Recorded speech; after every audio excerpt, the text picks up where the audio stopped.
नमस्कार मित्रों, हाजिर हूँ एक और प्रेरक कहानी के साथ जिसका शीर्षक है हमारी जिम्मेदारी। ये कहानी सच्ची घटना पर आधारित एक छोटे से गांव पोठाकुडी की है जो तमिलनाडु राज्य में स्थित है।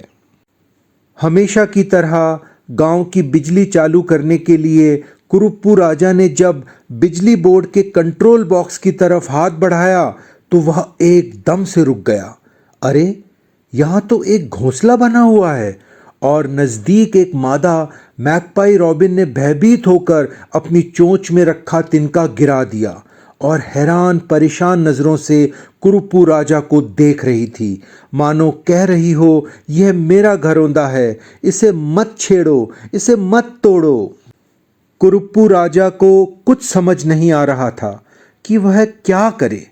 अगर उसने बिजली के हैंडल को ऊपर किया तो घोंसला टूट जाएगा, और अगर वह ऐसा नहीं करेगा तो उसके गांव की सड़क पर लगी 35 बत्तियां नहीं जल पाएंगी और अंधेरे में ही डूबी रहेंगी। बड़ा कठिन समय था। कभी वह गांव वालों के बारे में सोचता और कभी उस नन्ही चिड़िया का ख्याल आता।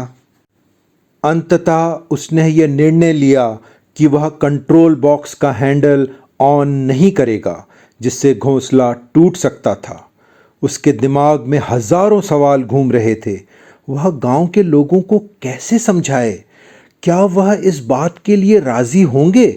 बत्ती न जलने पर राहगीरों को और सबसे ज्यादा महिलाओं, बच्चों और बुजुर्गों को असुविधा का सामना करना पड़ेगा, और मादा रॉबिन अगर इस घोंसले में अंडे दे दे तो काफी सारे दिनों के लिए बिजली को बंद रखना पड़ेगा।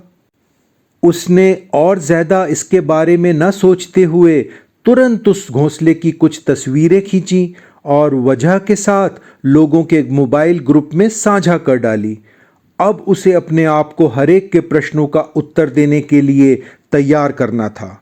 समूह में इस खबर को पढ़ते ही मानो जैसे हड़कंप समझ गया। कुछ लोग तो इस क्रिया को सही बता रहे थे और कुछ लोग तो बहुत नाराज ही हो गए। उन्हें यह तर्क समझ नहीं आ रहा था कि एक छोटे से पक्षी के लिए हम इतने लंबे समय तक अंधेरे में क्यों रहें। वह जोर देने लगे कि कुरुप्पू राजा को वह घोंसला हटाकर तुरंत ही बिजली को चालू कर देना चाहिए। अब कुरुप्पू राजा ने घर घर जाकर लोगों को समझाने की सोची। कुछ बुजुर्ग लोगों ने उसके इस निर्णय को गलत बताया, पर तब कुरुप्पू ने उन्हें समझाया कि क्या आज भी वे उन सभी पक्षियों को देख पाते हैं जो उन्होंने उनके बाल्यावस्था में देखे थे। कितनी ही पक्षियों की प्रजातियां सिर्फ इसी वजह से लुप्त हो गई हैं कि मनुष्यों ने अपने आधुनिकीकरण की होड़ में विभिन्न पक्षियों के घोंसलों को नष्ट कर दिया, जिनसे उन प्रजातियों को अपने वंशों को आगे बढ़ाने का अवसर ही नहीं मिला। आज हमारा सौभाग्य है कि मैकपाई रॉबिन पक्षी युगल ने हमारे गांव को चुना है। हमें उसके अंडों में बच्चे निकलने और बड़े होकर उड़ जाने का इंतजार करना चाहिए। ऐसा कहकर कुरुप्पू राजा ने अपने और अपने गांव के आसपास के लोगों को बड़ी मुश्किल से समझाया। अंततः वह अपने कार्य में सफल हुआ और लोगों ने उसके इस कार्य की सराहना करते हुए साथ देने का वचन दिया।